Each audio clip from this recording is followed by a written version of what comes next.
तो फिल्म की शुरुआत में हम एक मेट्रॉइड को आसमान से एक पहाड़ी जगह में गिरता हुआ देखते हैं, जिसके बाद सीन कट होकर हमें जंगल के अंदर एक हिरन को दिखाया जाता है, जिसका अब एक सींग बुरी तरह जख्मी हो चुका था। ये हिरन अभी तक शौक में था कि उसके साथ क्या हुआ कि तभी हमने पीछे से उसकी तरफ एक टेंटिकल को बढ़ते हुए देखा। उस टेंटिकल के ऊपर छोटे छोटे और भी कई टेंटिकल थे जो हिरन के ऊपर हमला कर देते हैं और उसे मार देते हैं। और असल में यहाँ हमें रिवील होता है कि जो मेट्रॉइड आकर नीचे गिरा था उसके साथ कोई एलियन जमीन पर आ गया था। अब सीन कट होता है और हमें एक कपल रूथ और हैरी को उसी पहाड़ों वाले जंगलों की तरफ बढ़ता हुआ दिखाया जाता है। रास्ते में ये लोग रुककर लंच करते हैं और ये नोटिस करते हैं जो वेटर बच्चा था वो काफी घबराया हुआ था। वो उनसे सवाल करता है कि क्या आप लोगों ने भी मेट्रॉइड को नीचे गिरते हुए देखा है। ये दोनों उसकी बात पर हंस देते हैं क्योंकि उसकी बात मानने वाली नहीं लग रही थी। दुनिया में कब मेट्रॉइड गिरते थे। ये लोग दोबारा अपना सफर कंटिन्यू कर देते हैं और जंगल में पैदल चलते हुए काफी मर्तबा रूथ को ऐसा महसूस होता है कि कोई उसका पीछा कर रहा है। कई मर्तबा वो पीछे मुड़कर देखती है तो वहाँ कोई नहीं होता, पर रूथ को फिर भी शक होता है कि कोई उसके ऊपर नजर रखे हुए है। चलते चलते शाम भी हो जाती है। ये लोग दोबारा खाना बनाते हैं, अपने टेंट्स लगाते हैं और सो जाते हैं। आधी रात में दोबारा से रूथ की आंख खुल जाती है अजीब से शोर से।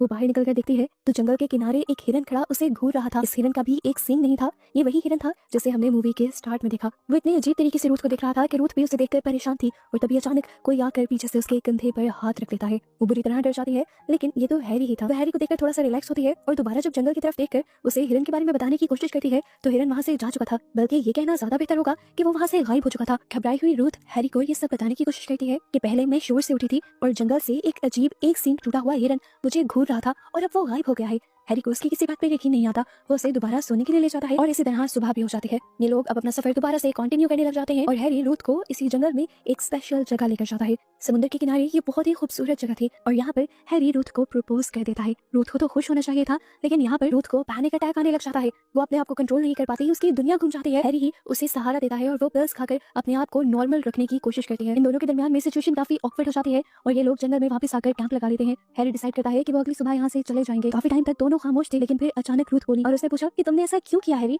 मुझे प्रपोज करने की क्या जरूरत थी। ये सुनकर हैरी गुस्से में आ जाता है क्योंकि वो दोनों एक साथ पिछले 8 साल से थे। रूथ को तो खुश होना चाहिए था, लेकिन वो उल्टा उस पर गुस्सा हो रही थी। यहाँ पर सब कुछ इतना ज्यादा बिगड़ जाता है कि हैरी इस लड़ाई को खत्म करने के लिए अपने टेंट के अंदर चला जाता है और रूथ वहीं बैठी रह जाती है और दोबारा उसे ऐसा ही महसूस होता है कि कोई उस पर नजर रखे हुए है। खैर रूथ में इन सारी चीजों को इग्नोर करते हुए सो जाते हैं और सुबह जब उसकी आंख खुलती है तो वो दिखती है कि हैरी यहाँ पर नहीं था। वो एक नोट छोड़कर गया था कि मैं वॉक पर जा रहा हूँ और जल्दी वापस आ जाऊंगा। हैरी से दूर होते ही रूथ को मौका मिल जाता है। वो अपने डॉक्टर को कॉल करने की कोशिश करती है, फिर सिग्नल ना होने की वजह से कॉल मिलती ही नहीं। सिग्नल ढूंढते हुए वो एक ऐसी जगह पर पहुंच गई थी जहाँ उसे वही हिरन मरा हुआ मिलता है जो मूवी में बार बार दिखाई दिया है। अजीब बात थी, मरने के बाद ये हिरन पूरी तरह किसी ब्लैक कलर के लिक्विड से ढका हुआ था और उसका मुंह ऐसे फटा हुआ था कि जैसे छुरी से किसी ने उसके मुंह के 2 टुकड़े किए हों। इसे देखकर रूथ बहुत ज्यादा घबरा जाती है। उसे दोबारा पैनिक अटैक आने लग जाता है और यहाँ हैरी आकर उसे संभालता है। रूथ बताती है कि वही हिरन है जो मुझे घूर रहा था। हैरी उसे संभालता है और कहता है रूथ ऐसा नहीं है, इस जंगल में बहुत सारे हिरन हैं और इसकी लाश को देखकर ऐसा लग रहा है